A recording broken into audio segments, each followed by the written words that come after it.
So today we're going to be reviewing medium format film photography, and right here I have the Bronica SQI, or excuse me, SQA.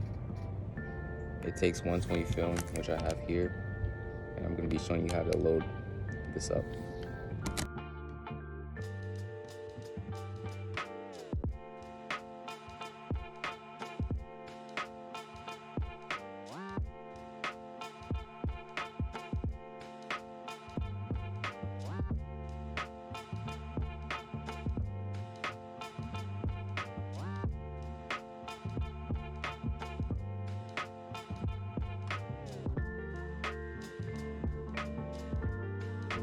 So let's start with the basics of the camera. So the camera comes with the Wastelo viewfinder, which you see through, a 67mm lens. The shutter speed dial is right here, which you can control it. This is for winding your film forward. This comes with a dark slide that you take out when you're trying to expose a film, and you put back in when you're trying to not expose your film. And the back, the film back where the film goes, and I'll be teaching you guys how to load it. That you press down and this pops open, and then this attachment is where the film actually goes. There comes the film back comes with a spool that you put the film through, this film through. So I'll be showing you. So this film open. It's taking a while. So this is how 120 film looks. You get 15 shots per roll, but with this camera I get 10 since it's cropped in by 6x6, and that's just how big the picture size is. So let's start by, so when you put your film in, it comes with a little tape on it so it keeps it closed, and you just take that off. And you can use this for reference of what film you're using on the back, right here.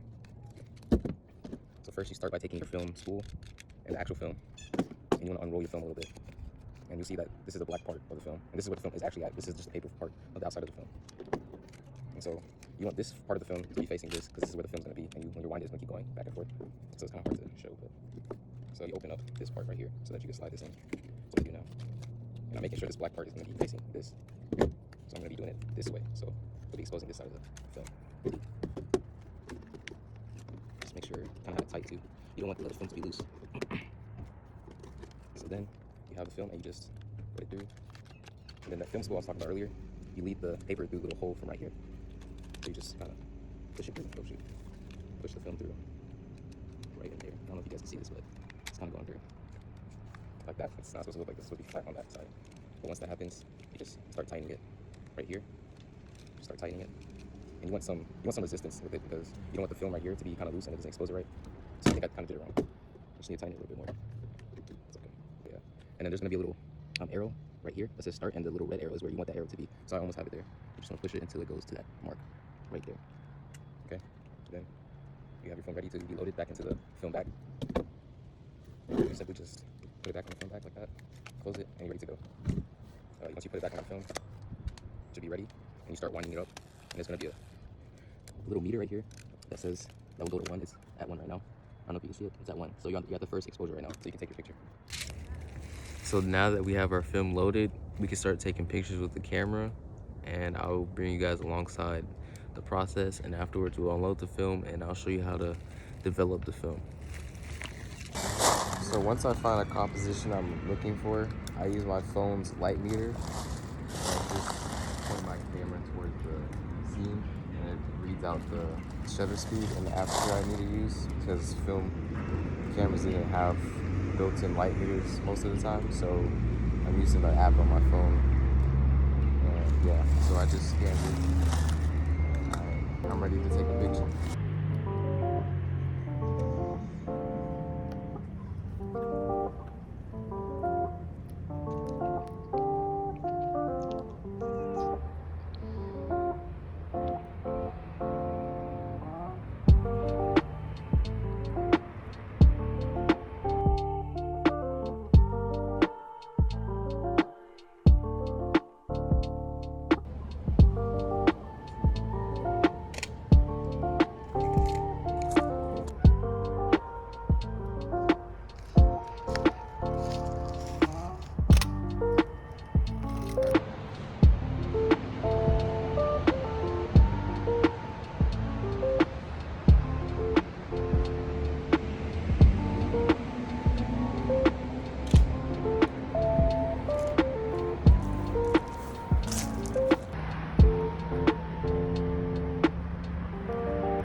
So I found this broken down bridge that used to be here. I decided to take a shot from right here and from this angle. And I'll be showing you guys.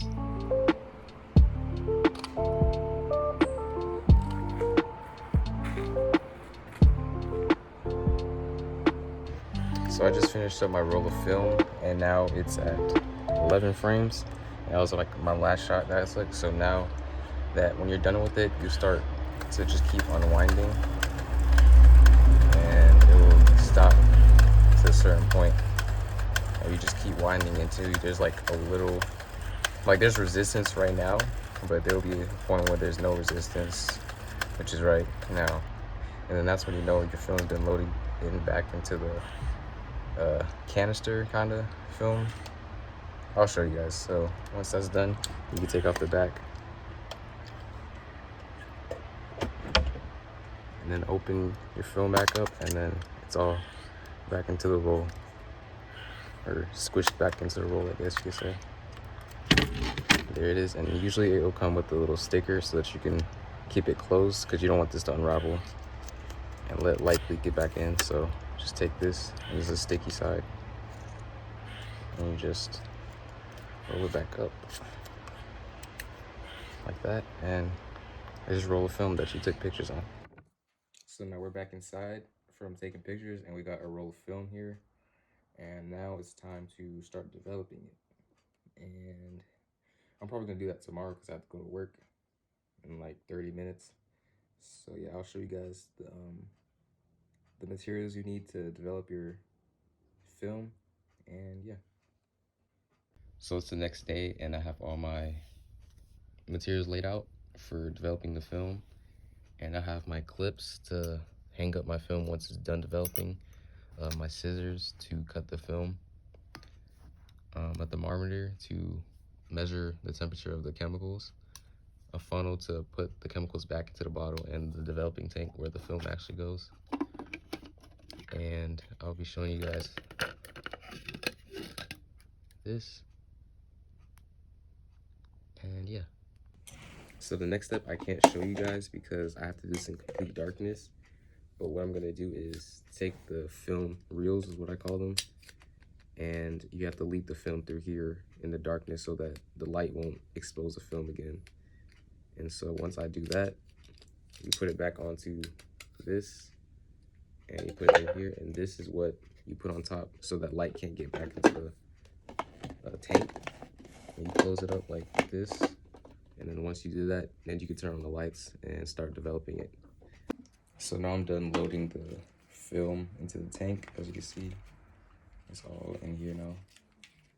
And now I've been warming up the chemicals with just some hot water and measuring it, and now it's all ready. So I'm gonna be doing a time lapse with me developing the chemicals.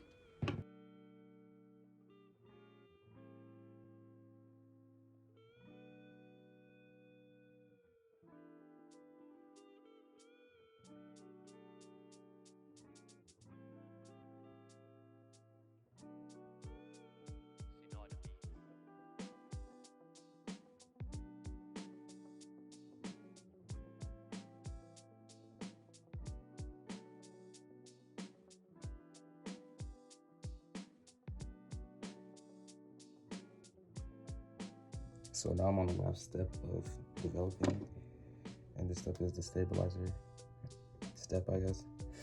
And this step only takes like a minute, so you just pour it in.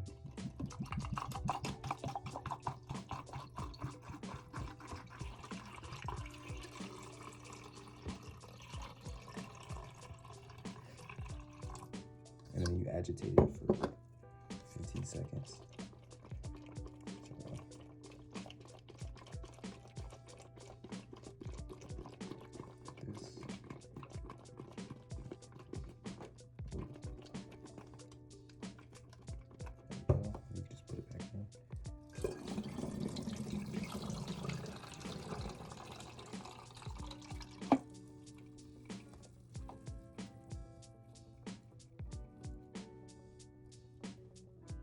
And after that, you can open it up and look at your film.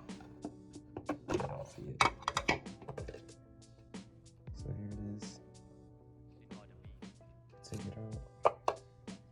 unwind it, just be careful. As you can see the pictures like this. That's what the pictures look like. And then I have my clip already hung up right there. Just hang it up from right here. Let it dry. There you go. This. And we're gonna wait about like 2 hours for it to dry. And I'll see you guys then. So now that my film is dried up, I can start scanning it. But first I have to cut it up into pieces that can fit into that hole. So I can put it on my scanner and scan it. So I'm gonna cut it up right now. And this is where the scissors come into play, like I said. So I cut it up usually into like 2 pieces.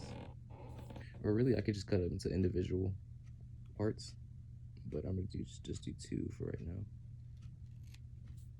And just be careful cutting it so that you don't cut any of the pictures. 1, 2, so I'll just have 2.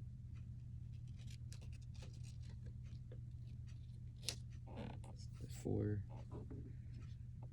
Let's see, got that right there. 6.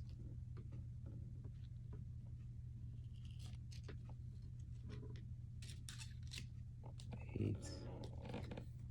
And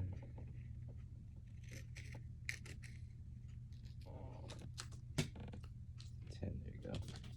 So that's 10, and I'm gonna be showing you guys how I scan. So now that I cut up my film, it's ready to be scanned, and from right here you can see the picture, but it's in the negative form. So when you scan it, you could take that negative form and put it in a positive, so it'll be like an actual picture. And so usually you would be using this attachment, I guess you could say, to the scanner, but I like to show the borders of the film, and that hides it from when you slide it in. It hides the borders, so I usually put this on the scanner and I make a little makeshift version of that, and I just use tape to put it on here. And then after that, I press the scan button from right here, and I'll start.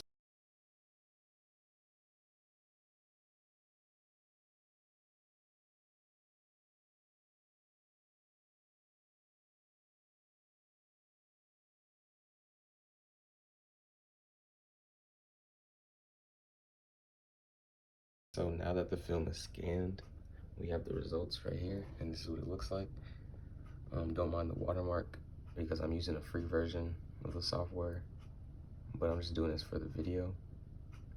And on the software, you can edit your pictures however you like on this side. And yeah, once you're satisfied with how the picture looks, you can export it and use it to post or just keep. So that's gonna be it for medium format photography, and I hope you guys enjoyed.